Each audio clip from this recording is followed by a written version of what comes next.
Have you or someone you know been diagnosed with thyroid problems? If you have an underactive thyroid, you may notice weight gain, cold hands or feet in the extremities, loss of hair along the outer one-third edge of your eyes, puffiness around the face or eyes.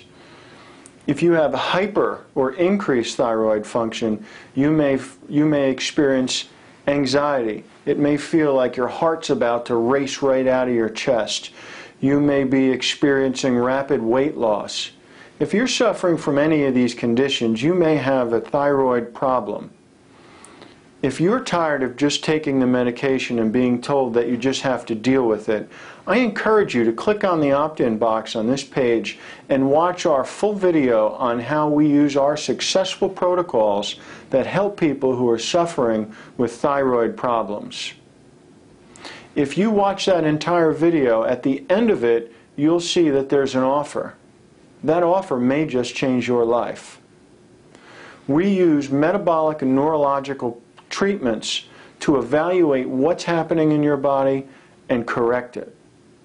We have successful outcomes with thyroid problems. My name is Dr. Keith Lynch. I help people who suffer with thyroid problems.